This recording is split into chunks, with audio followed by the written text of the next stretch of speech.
What's up, guys? It's Mirror and Media. I just watched The Joker last night, and it was great. I personally, one of my favorite movies of this year. The last movie I seen, which I did do a review, which was fine for me, Endgame. But these are two different movies, and I'm not gonna say which one is better. Joker, but Joker's new Endgame.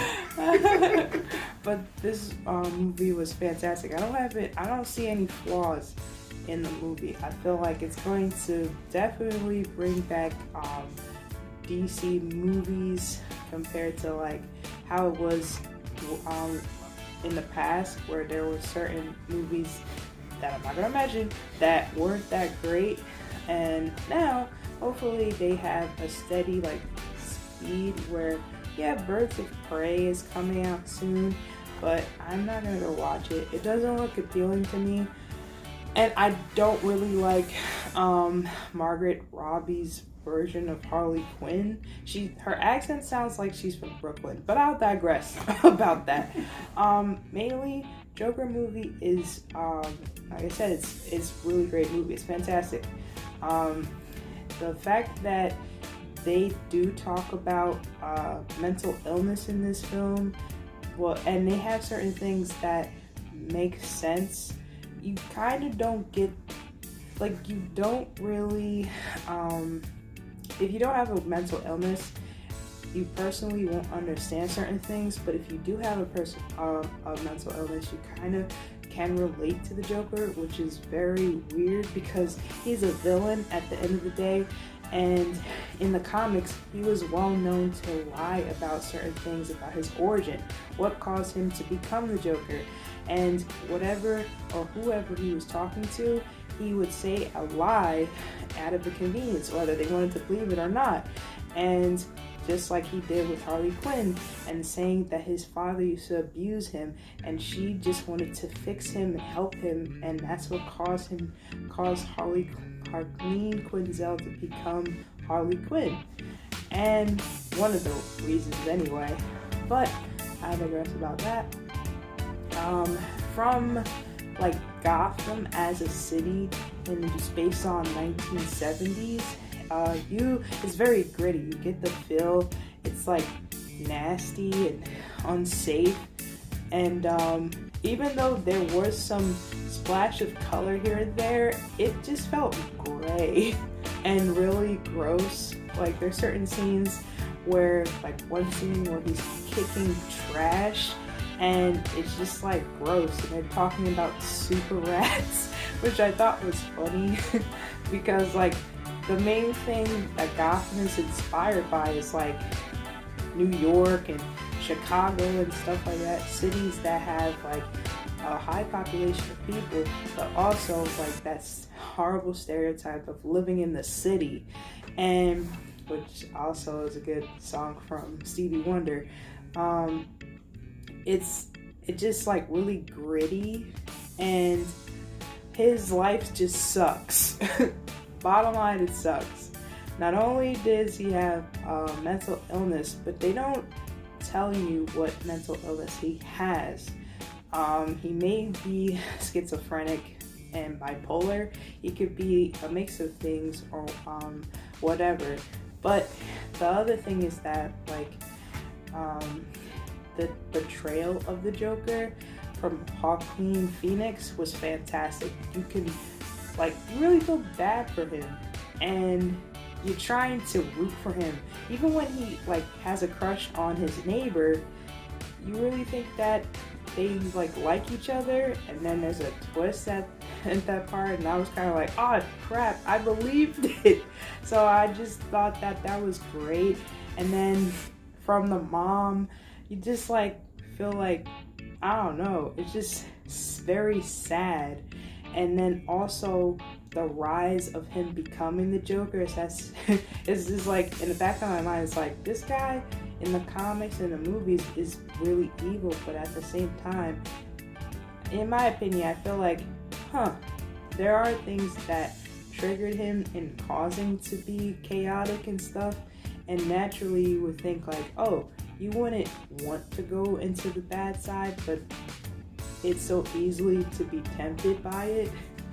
And like it is inspired by King of Comedy from I don't know what director, but Robert De Niro was in that, and I thought that was really great that he was Murray Franklin, or Murray as Arthur Flecker would call him in the interview.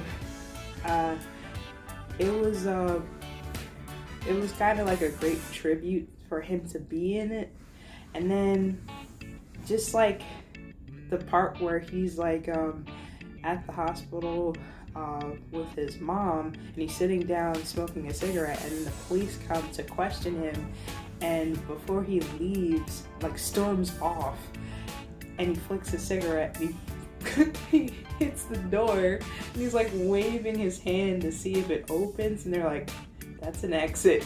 It's so awkward, but it's so believable.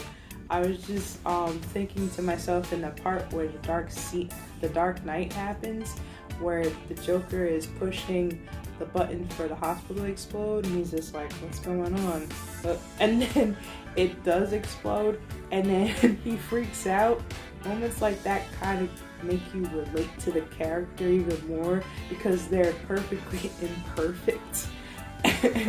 So it just made sense for him to be awkward or very shy or creepy at times, and then he's stalking the person that he likes, and then she knocks on the door and like, did you stalk me? And for some reason, I didn't think after her response of when he says yeah, that she wasn't gonna be like, oh, you're weird, you're freaking crazy, I'm gonna call cops, and threaten him not to stalk her anymore. Of course, she's like, okay, and then wants to probably go on a date the next day. I didn't even question that. I'm like, is this real? Is he just lying to us as the audience? I just ran with it. And then, spoiler alert, he's not actually dating her. It was like, I don't know why. I was like, oh my god, she doesn't even know him. So that twist was, I can't believe I didn't see that coming. I don't know. I just was rooting for him so much, and like hoping that he doesn't turn into the Joker, or maybe like he would, but at the end of it he does. Like, I guess he does become the agent of chaos, as he would say in The Dark Knight, or like the Prince of Crime, the Crown Prince of Crime. And that part where he's driving with the police in the back of the car, and they're saying like, oh, look at all this mess that you've caused. And he's like, I know, isn't it beautiful? I really thought he was gonna roll, like, I don't know how he would have been able to do that, but roll down the window and pop his head out like he did in the movie from the Joker. I mean, the movie from The Dark Knight, that'd have been great. But everything kind of like it was in this timeline of when Bruce Wayne's parents get murdered, and personally I like that they added that part, even though someone says they shouldn't add it. But I'm just saying Super Rat should have been more of an origin instead of Bruce Wayne. I just think that because of the fact that Joker's Revolution was the reason that the Waynes got killed. But, you know, that's open up for interpretation. True. So, the ending was good. I wish they did something more. Like, okay, he gets arrested or whatever, and he's talking to another psychologist, and I feel like they give you an open ending where it's like it's up for you to interpret it. But he walks out of the room and like there's, I believe, blood on his sneakers, and it makes a footprint. So I assume that he killed her. And then he's walking down the hall and he's like kind of dancing, and then the security come and chase him, and and then that's kind of the end of the movie. So No, what makes it better is that they use Frank Sinatra's dad's life as he was like talking with the psychiatrist and then walking out of the facility and getting chased at the end, which is actually, I won't lie, it's not a bad tune for the end of the movie for something like Joker. that's true. Yeah, I like that he's like singing it towards the end to the psychiatrist. And yeah, I like the music. The music in the movie also was great. Like the soundtrack, I would give the soundtrack. Like you can, when he's in despair, the music goes well and blends well with it. Or if something's going to happen and there's trouble afoot per se, you can feel it from the music. And like every time something bad happens, like the music blends with his emotion. And then like there are certain things in the movie that it just makes sense. Like when he's writing in his book that was supposed to be his journal for like how he feels and stuff, but then he made it his joke book, and most of his jokes are like dark or like they're like self-loathing in a way. And there's so many quotes in that movie that is like, I don't want to say relatable, but it's also like very sad, and it also touched on his mindset, because like in the interview with Murray Franklin, he tells him how like, you know, his life has been a big joke and it has been unfair to him, and at first people are like, even the audience is like, get off the stage, like, oh, that's no reason to kill 3 innocent people. But then you have like the protesters that see his side and are saying like, yeah, those guys got away with doing all this reckless stuff, but then when he killed them, it's not just like, it was justified for what he did. And people are saying in the news he's a vigilante and all this stuff. And then when he's sitting down at the interview, he even admits that he's not political. He doesn't stand for anything. It's not symbolic in any form. He just wanted to show that like he's important too. And he's tired of being felt like trash, like how he was kicking the trash in the alley because he couldn't express his anger in front of his boss, even though he was like trying to defend himself for not stealing the sign.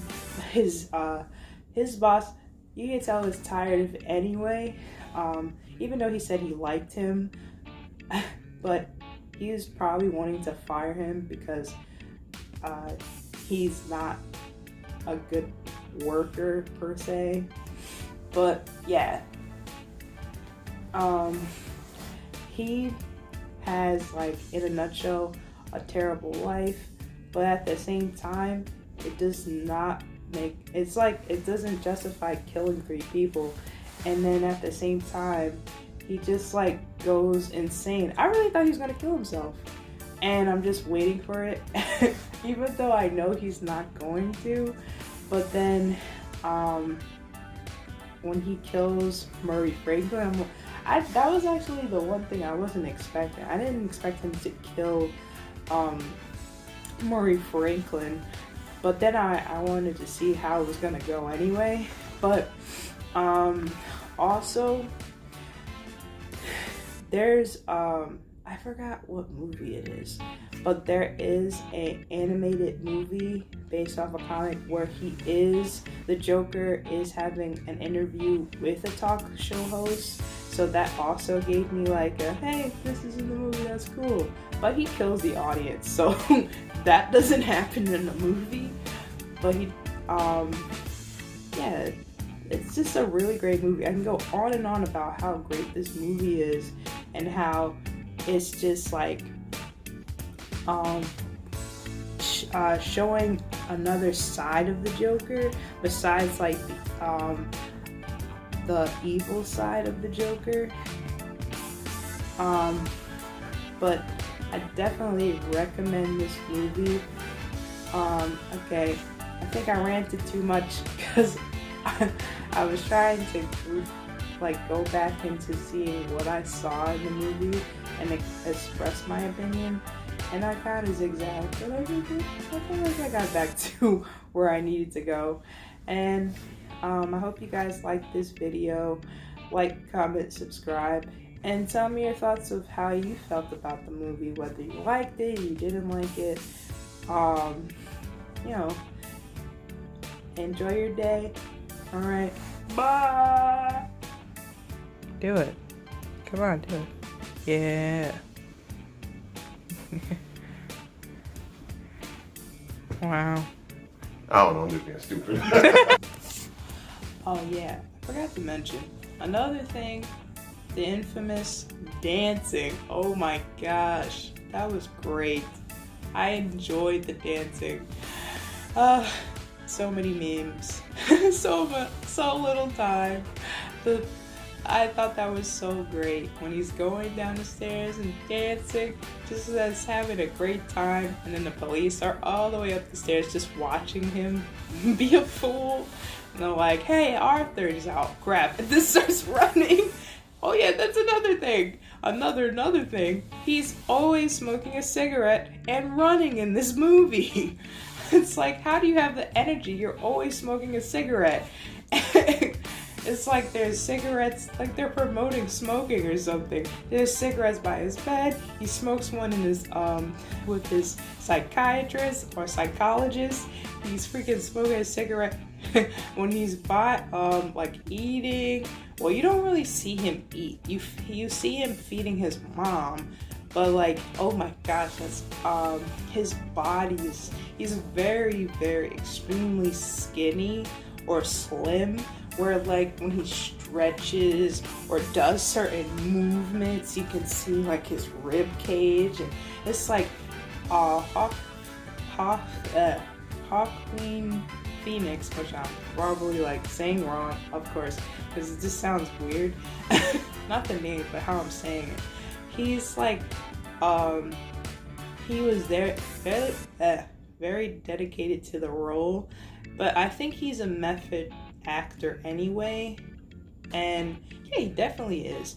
He was in a movie, I totally forgot the name, but people really believe that role where he's in the beard and sunglasses, and was believing he wanted to be a rapper at a period of time because he was doing it for so long. He went to P. Diddy, and it was like a documentary, but little did anyone know until afterwards it was just a role he was portraying, and people believed that he was actually trying to be a rapper eventually, but they didn't take him seriously about the rapping part.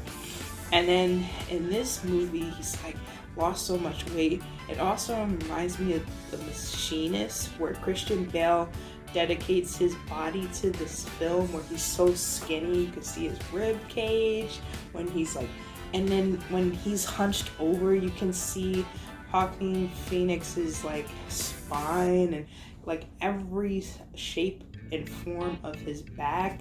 And it's like when he's stretching out his clown sneak shoes, it's like ugh, but at the same time it's like so creepy because it's like so concerning, because he got jumped twice by the wealthy like blue collar guys and then these like street teens, and they always are kicking him and stuff, and it's just like you can see the bruises and all that and it's just like so creepy that and then in some way you get a sense that, at least I feel like, he's like numb to the pain, because even though in that part, like the parts where he's getting jumped, you see that he's like, you know, wailing, like moving around and stuff, but afterwards,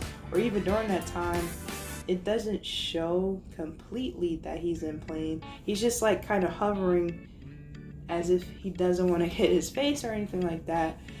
And then maybe in some way he probably feels like he deserves it. But yeah, the movie is great. And I just wanted to add that. Alright, bye!